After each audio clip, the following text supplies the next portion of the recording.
नमस्कार, स्वागत है आप सभी का एनएफ न्यूज पर। मैं हूं आपके साथ रोहित और इस वक्त एक वीडियो खूब वायरल हो रहा है।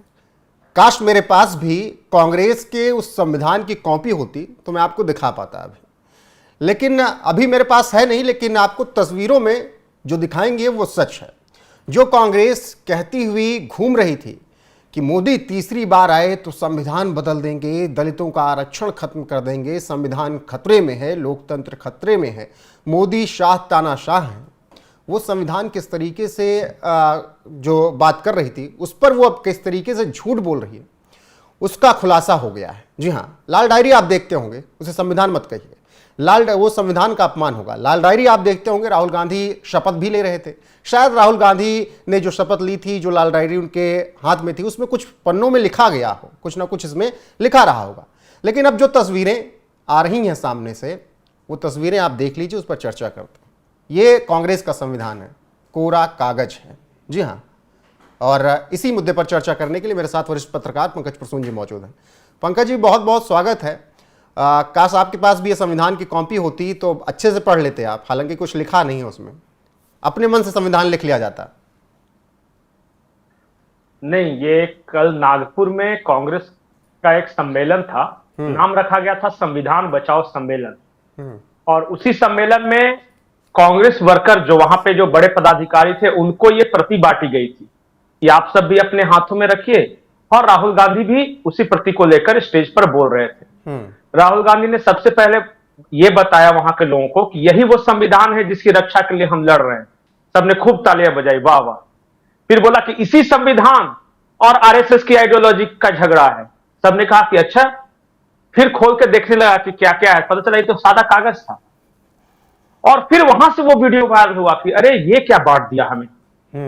मैं बार बार ये बोलता हूं कि हम लोग बचपन में एक पॉकेट बुक डिक्शनरी पढ़ते थे, मतलब डिक्शनरी का मिनिएचर वर्जन, जो कि जेब में कहीं लेके घूमते रहते थे। कोई शब्द देखना होता था तो वहां ये करते थे। ये संविधान का पॉकेट बुक्स फॉर्मेट है। और मुझे हैरानी है कि अंदर कुछ नहीं लिखा था। और जिस तरीके से राहुल गांधी खड़े हैं आपके वीडियो में, इसका प्रतीकात्मक महत्व बहुत है। सारे ईसाई देशों में बाइबल की प्रति को ऐसे करके शपथ लेने का प्रावधान है, वहां यह नियम है। हमारे यहां इस तरह शपथ नहीं लेते। हमारे यहां गीता, अगर अदालतों में जाते हैं तो गीता पर हाथ रखकर कसम खाते हैं। ये जो स्टाइल है ना, ये स्टाइल वेटिकन का दिया हुआ स्टाइल है, जो कि यूरोपीय क्रिश्चियन देश अपनाते हैं। इस तरह हाथ में एक तरफ लेके और बाकी ओथ पढ़। बहुत सारे देशों में आपने देखा होगा, जो यूरोपियन कंट्रीज है, वहां इस तरह ओथ लिया जाता है।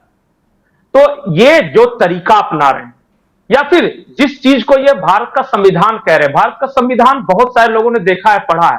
उसका ऊपर का कैसा पन्ना है आपने देखा है, संसद भवन में उसकी एक मूल प्रति भी रखी हुई है।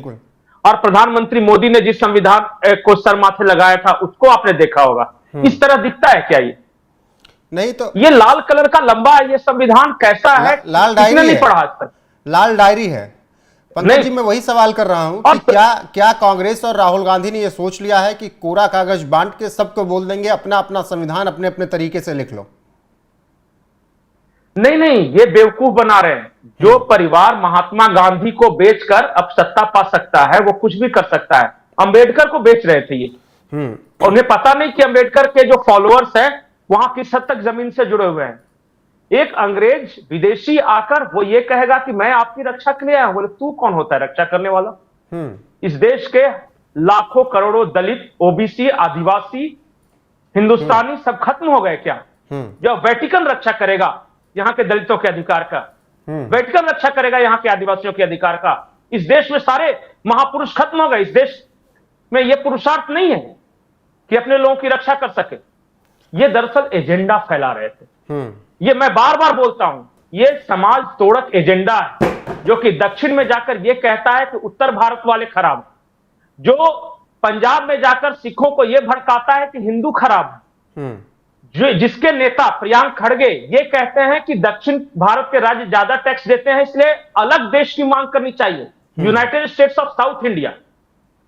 जो आदमी भारत चीन विवाद के समय चीनी दूतावास में पाया जाता है, जो डोकलाम विवाद के समय काठमांडू में चीनी राजनयिक के साथ बैठा हुआ है। पंकज जी, काले चिट्ठे जब खुलने पे आएंगे तो पूरा दिन इंसान के निकल जाएगा विदेश दौरे कांग्रेस पर का। कई तरह के सवाल काला हैं। चिट्ठा जब खोलने लगेंगे तो पूरा दिन, हमको लग रहा है कि 2-4 महीने लग जाएंगे उसको खोलते खोलते। लेकिन सवाल मेरा यही है कि जो बात कर रहे थे कि अगर 400 सीट मोदी शाह ले आए तो संविधान बदल देंगे, वो 99 सीट लाने पर ही संविधान खत्म कर रहे हैं, तस्वीरें जो कह रहे हैं। भारत का संविधान कई बार बदला जा चुका है। इनके जो नानी थे उन्होंने भी बदला है। दादी इंदिरा गांधी ने सबसे बड़ा परिवर्तन किया था संविधान में। डॉक्टर बाला साहब भीमराव अंबेडकर जब संविधान लिख रहे थे और जब संविधान सभा की बैठक हुई थी तो इसमें यह कहा गया था कि सब कुछ बदल सकता है, संविधान की मूल आत्मा नहीं बदल सकती। इन्होंने प्रियम्बल तक बदल दिया। प्रियम्बल में सोशलिस्ट सेकुलर शब्द लगा दिया, जोड़ दिया। तो संविधान बार बार बदलने की जिसकी आदत है वो डरा रहा है कि संविधान बदल देंगे।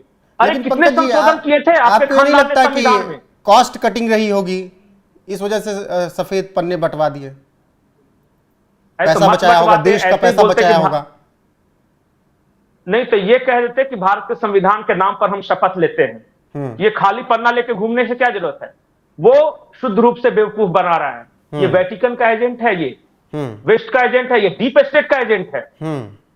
एक शब्द आया, ये क्या कर रहा था कल, इनका ट्वीट देखिए, जब डोनाल्ड ट्रंप जीत रहे हैं तो उसमें आखिरी लाइन में कमला हैरिस को ये बधाई दे रहे हैं। क्यों?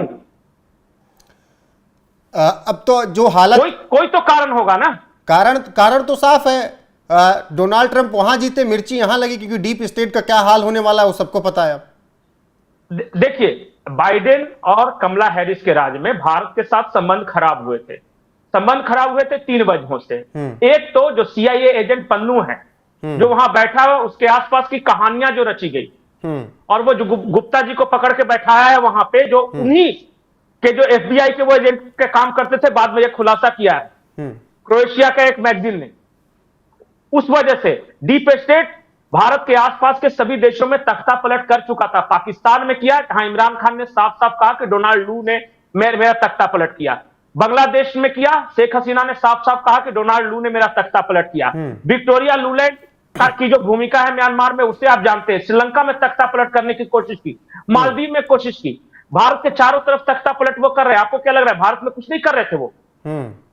भारत में भी तैयारी तो पूरी थी, क्योंकि देखिए डीप स्टेट, पंकज जी, तैयारी तो पूरी थी उस वक्त। देखिए हर जगह एक ही मुद्दा बनाया गया, संविधान और आरक्षण, उसी पर बवाल करवाया गया। भारत में भी पूरी तैयारी थी, उसी का हिस्सा है ये आज कोरा कागज दिखाया जा रहा है, उसी का हिस्सा है मुझे लगता है। बिल्कुल। और आरक्षण खत्म कर देंगे, संविधान बदल देंगे, वोट देने का अधिकार छीन लेंगे, जाति में बांटो समाज को, ये सारा चल रहा था। अब मैं और महत्वपूर्ण बात बता रहा हूं, ध्यान से सुनिएगा। जेलेंस्की आप जानते हैं, यूक्रेन का जो था, उस आदमी की शुरुआत कैसे? वो दरअसल यहूदी है।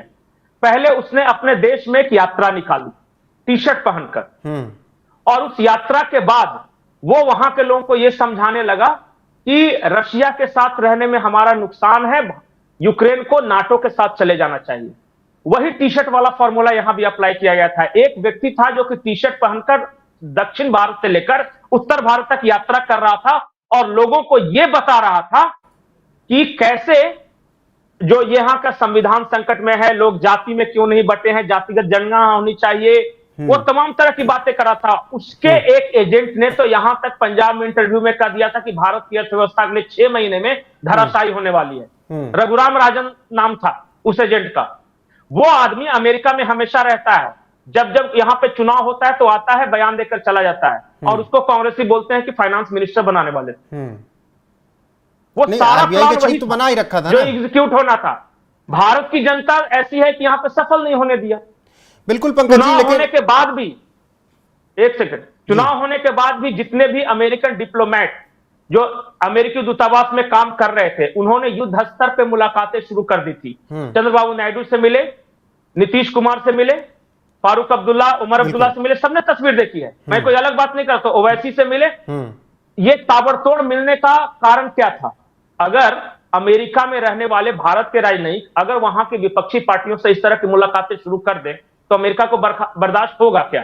लेकिन यहां मिल रहे थे, उसका वीडियो ऑडियो सब मौजूद है। वो क्यों मिल रहे थे? उनको किसी तरह मोदी सरकार नहीं चाहिए थी। कि कोई भी आ जाए चलेगा, लेकिन ये आदमी नहीं आना चाहिए।